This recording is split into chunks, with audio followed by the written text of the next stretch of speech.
Heads. 2 out of 3? Hell, that's how Raw does it these days. I'm Chris Wolvie, the wrestling vlogger who always tells it like it is.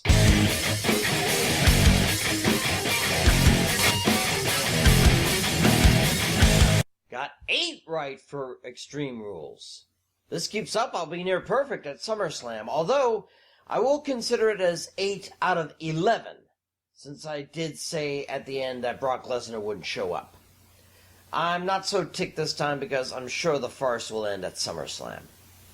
So anyway, I hate to sound like the late Andy Rooney from 60 Minutes, but did you ever notice that Raw seems to have at least 1 2 out of 3 falls match each show? I hate that. I mean, don't get me wrong, I understand the so-called logic behind it. As you may have heard, Paul Heyman has a new off-screen job as executive director of Raw. I'll discuss that another time.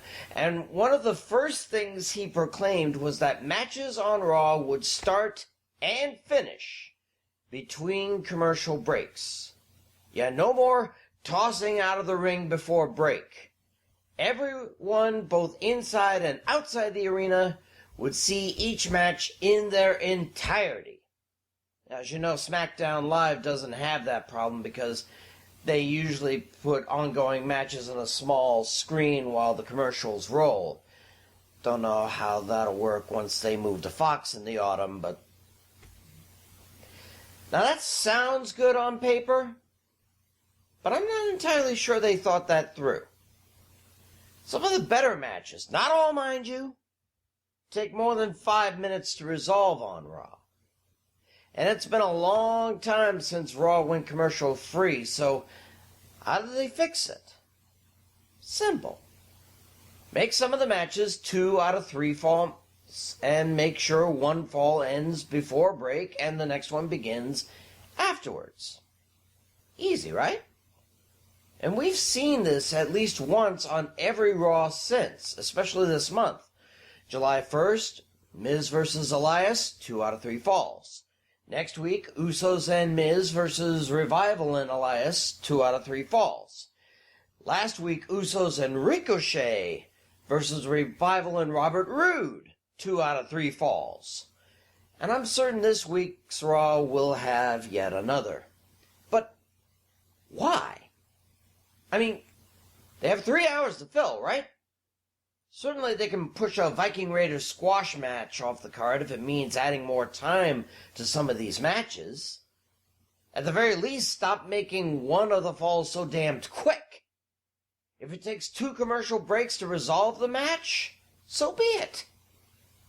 See, to me, 2 out of 3 falls is a special stipulation, reserved only for supercards. Now, maybe it's because when I was younger, the only times I saw such matches were on Saturday night's main event and on pay-per-view cards.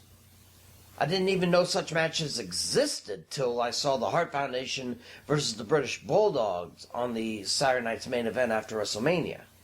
I was so happy when the Bulldogs won in 2 straight and regained the titles, but then Jesse Ventura ruined it and said that since the Bulldogs won via DQ in the first fall, the titles couldn't change hands. Damn it.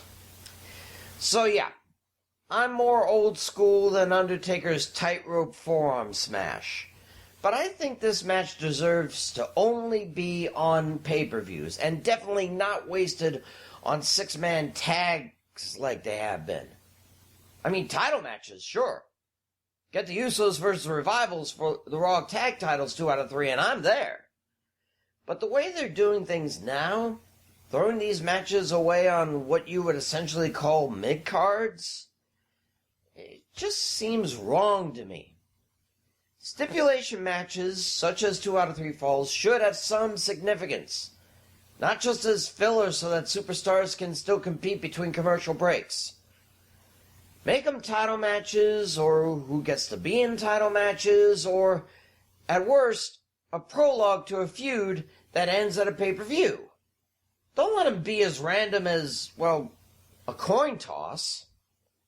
Heads. Yeah. I'm Chris Wolvie, the wrestling vlogger who always tells it like it is. See ya. Okay, this is a deciding one.